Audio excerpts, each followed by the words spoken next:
हाँ, तो हमने जैव परितंत्र पढ़ लिया था, अब हमें पढ़ना है अजैव परितंत्र। अजैव परितंत्र में मैंने अभी बताया कि इसमें आपका आ जाता है सूर्य का प्रकाश, जल, वायु, ये सारे चीज आ जाते हैं। अब कह रहा है कि जल अजैव परितंत्र में मैंने आपको पहले ही बता दिया कि परितंत्र दो प्रकार के, जैव और अजैव। अजैव में आपके आ जाते हैं वन, घास मैदान यानी घास स्थल, मरुस्थल और कृत्रिम और मानव निर्मित परितंत्र। इसमें प्रभाव कौन कौन डालता है? तो सूर्य का प्रकाश, जल और वायु, तापमान, ये सब क्या होता है, इसमें प्रभाव डालने का काम करता है। पुनः एक बार, परितंत्र, परितंत्र के दो प्रकार यानी जलीय परितंत्र और स्थलीय परितंत्र। जलीय परितंत्र में आपका हो जाएगा आपका ये समुद्री जल हो जाएगा और आपका मृदु जल हो जाएगा यानी स्वच्छ जल हो जाएगा आपका। फिर अजैव परितंत्र में आ जाता है वन्य, घास स्थल, मरुस्थल, कृत्रिम या मानव निर्मित परितंत्र। अब इसी के बारे में हमें पढ़ना है। अजैव परितंत्र में अकार्बनिक पदार्थ होते हैं। अजैव परितंत्र में क्या होते हैं? अकार्बनिक पदार्थ होते हैं, यानी अकार्बनिक पदार्थ। अकार्बनिक पदार्थ में आपका sulphur, nitrogen, carbon dioxide, oxygen, ये सारे इसमें मिक्स होते हैं, मिले हुए होते हैं। अब देखिए, जिसमें जल, वायु, प्रकाश, तापमान और वर्षा जल का बड़ा ही प्रभाव पड़ता है। यानी कह रहा है कि अजैव जो होते हैं, अजैव में जल या वायु हो या प्रकाश हो या तापमान हो या जल वर्षा हो, इसका बड़ा प्रभाव पड़ता है। ये कहीं ना कहीं जीवों को जीवन देने का काम करता है। जैसे कि मैंने पिछले वीडियो में ही आपको बता दिया कि जो जल होता है या वायु होता है या सूर्य का प्रकाश होता है, जो क्या करता है, पौधे और जीवों के लिए बहुत बड़ा एक योगदान होता है। अगर जल न मिले, अगर प्रकाश न हो, अगर सूर्य के प्रकाश न हो, वायु न हो, तो क्या होगा, कोई भी पौधा या कोई भी जीव जीवित नहीं रह पाएगा, क्योंकि उसके पोषण पालन के लिए अत्यावश्यक होता है, बहुत जरूरी होता है। तो किसी न किसी प्रकार से अजैव जो है वो जैव को इफेक्ट करता है, उस पर प्रभाव डालता है, यानी दोनों में एक दूसरे से घनिष्ठ संबंध है। चाहे वो आप देख लीजिए वन्य का, यानी जंगल में रहने वाले छोटे जीव होते हैं, उससे बड़े जीव होते हैं। जैसे कि मान लीजिए घास होते हैं, पहले क्या होते हैं, जंगल में घास होते हैं, घास को भक्षण करता है। जैसे मैंने तालाब वाला बताया वैसे ही बता रहा हूं, ध्यान दीजिएगा। यानी एक जंगल का आप माइंड में अपना एक डायग्राम बना लीजिए। एक जंगल है, जंगल में क्या है, बहुत सारे घास हैं, छोटे छोटे झाड़ियां हैं, जिसको भक्षण करने का काम करता है आपका हिरण। जिसको भक्षण करने का काम करता है हिरण, या जो भी शाकाहारी जीव है वो। यानी जो उत्पादक हो गया क्या हो गया आपका, वन्य हो गया। वन में छोटे छोटे घास हो गए, झाड़ियां हो गई, ये उत्पादक में आएंगे। अब उसको उपभोग करने वाले प्राथमिक उपभोक्ता कौन हो गए, हिरण हो गए। क्या हो गए, उसको उपभोग करने वाले कौन हो गए, हिरण हो गए। अब उसको जो उपभोग करेगा, द्वितीय जो उपभोक्ता हो जाएगा, वो आपका हो जाएगा हिरण को खाने वाला जीव। या इसको आप एक और सरलता समझिए, घास हो गया, घास को खाने वाले हो गए छोटे जीव, कीड़े मकोड़े को खाने वाले हो गए उससे बड़े जीव, और उसको खाने वाले हो गया शेर, यानी बड़ा जीव, यानी तृतीय उपभोक्ता। जो पहला एग्जांपल बता रहा था उस पे आइए फिर। यानी घास को खाया हिरण, हिरण को खाया शेर, और शेर मर गया, मरने के बाद उसको मृत जीवी खा गया और अब वो अपघट्ट हो गया। यानी प्राथमिक जो उत्पादक हो जाएगा, उत्पादक में आपका हो गया वन्य का घास, उपभोक्ता में हो गया प्राथमिक उपभोक्ता जो कि शाकाहारी होता है प्राथमिक उपभोक्ता। तो प्राथमिक उपभोक्ता शाकाहारी में हो जाएगा कौन, हिरण हो जाएगा।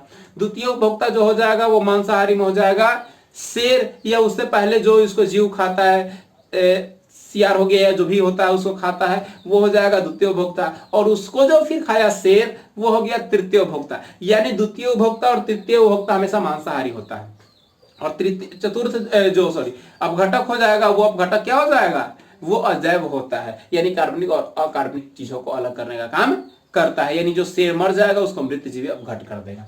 चलिए वो हो गया। अब देखिए जैविक या सजीव, जैविक मतलब आप लोग जानते हैं सजीव होता है, अजैव मतलब निर्जीव होता है। अब इसमें कह रहा है कि दो प्रकार के होते हैं, वो जैविक या सजीव होते हैं, वो दो प्रकार के होते हैं। पहला होता है स्वपोषी। स्वपोषी यानी जो अपना पोषण स्वयं करे, सूर्य के प्रकाश से प्रकाश अर्जित करे, जल से खनिज लवण अर्जित करे, हवा से कार्बन डाइऑक्साइड अर्जित करके स्वयं से अपना भोजन बनाए, वो होता है स्वपोषी। इसमें आपका हरे पौधे आ जाएंगे, पेड़ पौधे, बहुत सारे जीवाणु जो है वो अपना भोजन स्वयं बनाते हैं, तो ये सभी आ जाएंगे आपके स्वपोषी में, यानी जो स्वतः अपना पोषण करते हैं, जो किसी अन्य पे आश्रित नहीं होते हैं, वो सभी स्वपोषी में आ जाएंगे। पिछले अध्याय में भी आप लोगों ने पढ़ा है। अगला है परपोषी। परपोषी में आपका हो जाएगा 3 प्रकार के।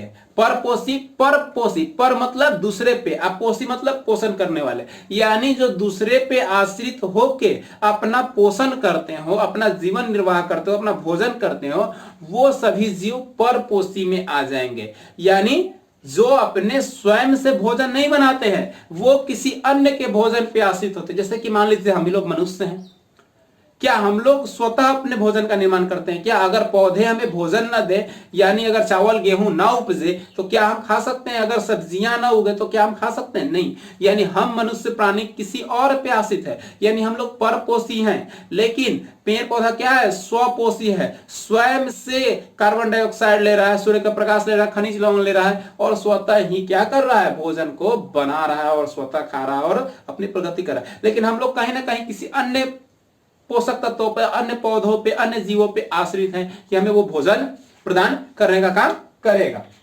इसमें शाकाहारी है, यानी परपोषी में 3 प्रकार से चीज आ जाते हैं, शाकाहारी, सर्वाहारी और मांसाहारी। शाकाहारी क्या होते हैं? जो कि अपने भोजन के रूप में सिर्फ साग सब्जियों का प्रयोग करते हैं, यानी वैसे जीव, शाकाहारी में वैसे जीव जो अपने भोजन के लिए सिर्फ शाकाहारी चीजों का प्रयोग करते हैं, साग सब्जियों का प्रयोग करते हैं, पेड़ पौधों का प्रयोग करते हैं, वो सभी शाकाहारी के अंतर्गत आ जाएंगे।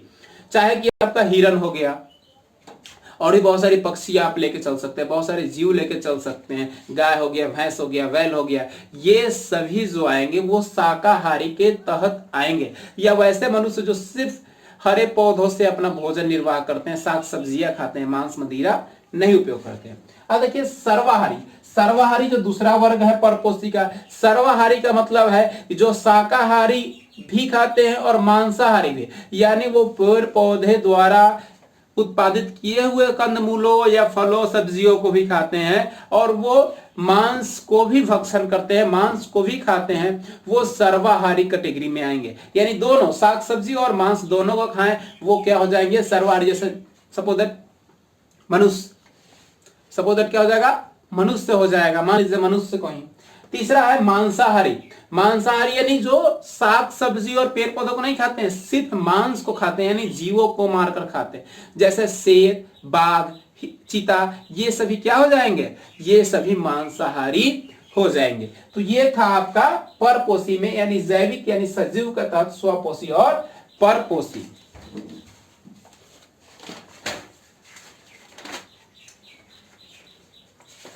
तो हम लोगों ने परितंत्रिक संरचना और क्रिया पढ़ लिया, उत्पादन उपघटक पढ़ लिया। अब हम लोग का अगला टॉपिक जो पढ़ता है वो है ऊर्जा का प्रवाह, यानी ऊर्जा के प्रवाह हम लोग अगले क्लास से पढ़ेंगे। ऊर्जा का प्रवाह आखिर होता कैसे है, प्राथमिक से द्वितीयक, द्वितीय से तृतीयक और उपभोक्ता और उत्पादक तक कैसे ऊर्जा पहुंचती है, यानी जो पौधों में ऊर्जा है वो कैसे उस पौधे को खाने वाले जीव में पहुंचती है, उस जीव से कैसे उसको जो खा रहा है उस जीव में, वैसे फिर कैसे अपघट्ट में पहुंचता है, अपघट्ट होके वो फिर ऊर्जा वापस कैसे स्वतः वातावरण में चली जाती है। इसके बारे में हम लोग अगले अध्याय में चर्चा करेंगे। लेकिन उससे पहले कुछ क्वेश्चन आप लोग लिखेंगे। क्वेश्चन लिखिए, क्वेश्चन बनाइएगा आप लोग। परितंत्र से आप क्या समझते हैं? परितंत्र से आप क्या समझते हैं? पहला क्वेश्चन है आपका।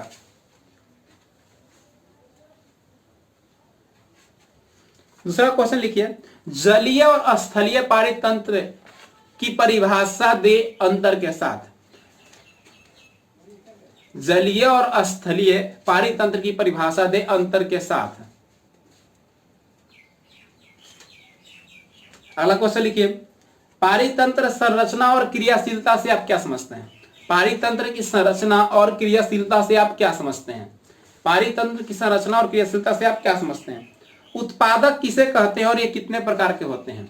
उत्पादक किसे कहते हैं और कितने प्रकार के होते हैं? अपघटन, अपघटक का कार्य क्या होता है? अपघटक का कार्य क्या होता है? अपघटक आकार्य क्या होता है। यही 4 क्वेश्चन आप लोग को बनानी है और आप लोग सभी वीडियो देखें, सिर्फ एक वीडियो नहीं देखें। मैं बार बार अपील कर रहा हूं, आप लोग 3-4 वीडियो जो अपलोड होती है वो कंटिन्यू देखें और घर पे पढ़ाई करें, सुरक्षित रहे, कोरोना वायरस से बचे। जय हिंद।